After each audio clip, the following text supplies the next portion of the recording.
This is Zach from Z-Boot Reviews, and today we're going to be reviewing the Nike Control 360 Maestri III.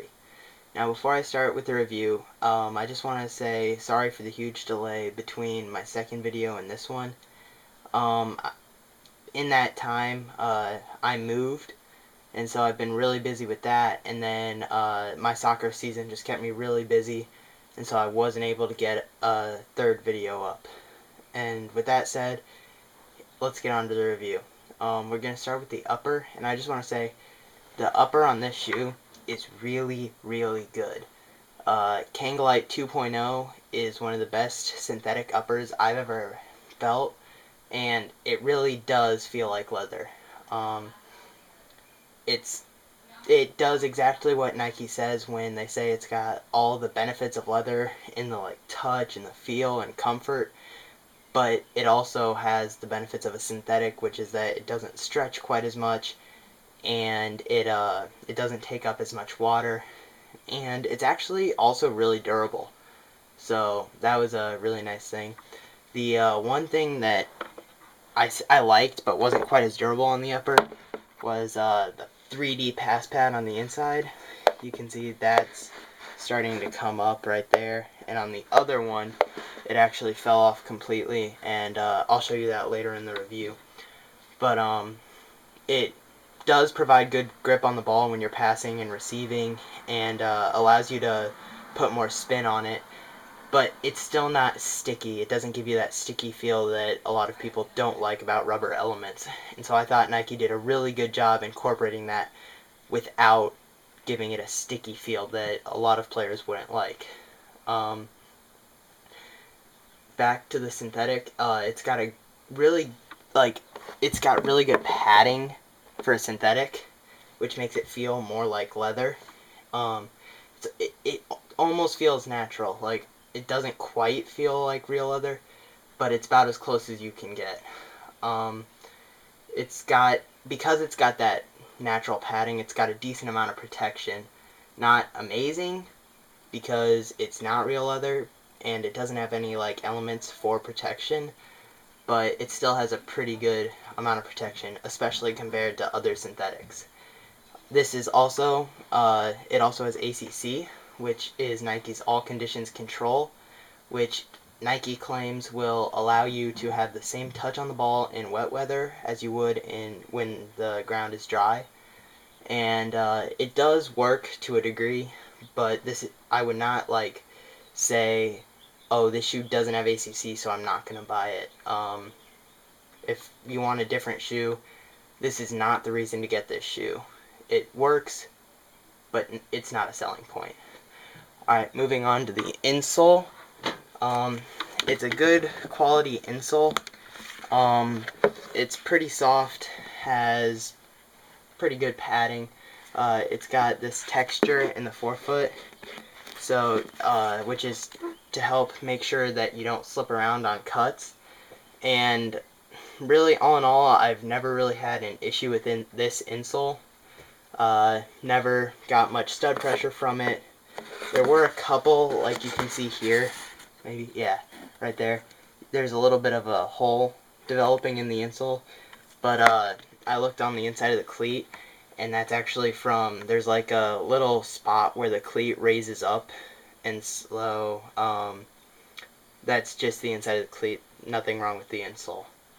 Moving on to the outsole of the cleat. I actually really liked the stud pattern on this cleat. It's really good for cuts. You get a really solid feel. You don't really slip around too much when cutting. It's not my favorite I've ever worn.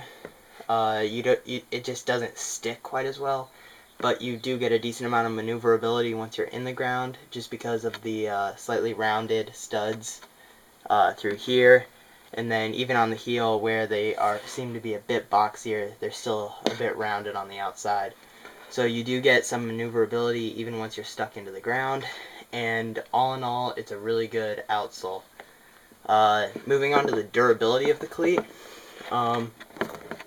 There's just you can't even really see it, but there's just a tiny bit of separation there, which really isn't much to worry about.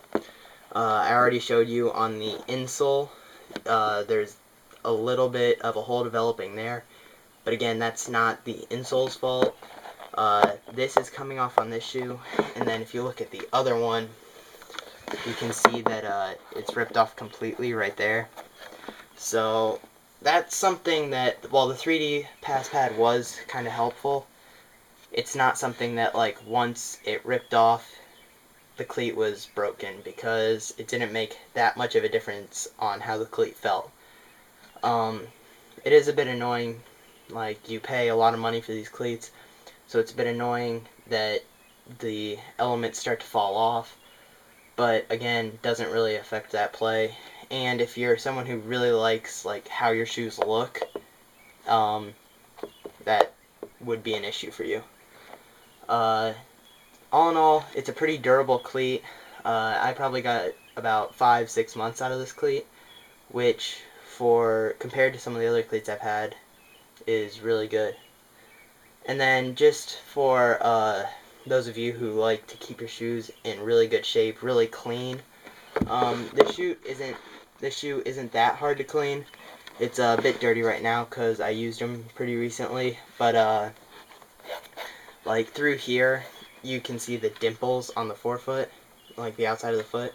Those can be kind of difficult.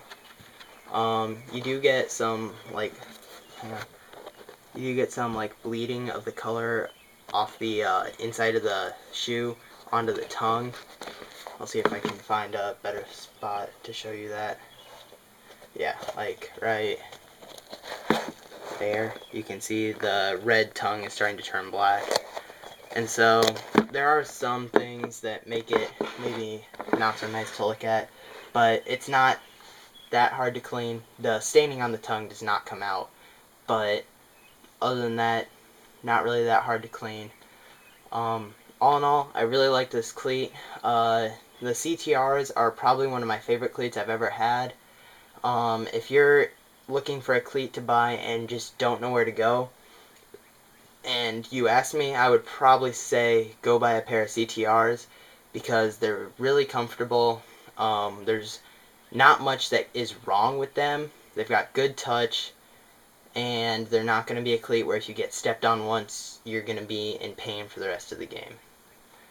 Alright guys, that's my review for the Nike Control 360 Maestri 3s. I hope you enjoyed it. Feel free to hit the like button, leave a comment below, and keep leaving suggestions, guys. I actually did want to address one thing. You guys keep saying, like, don't use your cleats on turf. And I know that you shouldn't use firm ground cleats on turf, but I just don't have an extra $200 to go buy an extra pair of $200 cleats just for turf, because I don't play on it that often. And so yes, I did use these on turf, and so if you don't use them on turf, maybe you get more than 5-6 months out of them. But I did, because I have to, and I'm sorry for you guys that I can't buy another pair of cleats just for turf, and I'm sorry that alters the review. But keep leaving suggestions, guys. I really appreciate it, and I'll see you next time.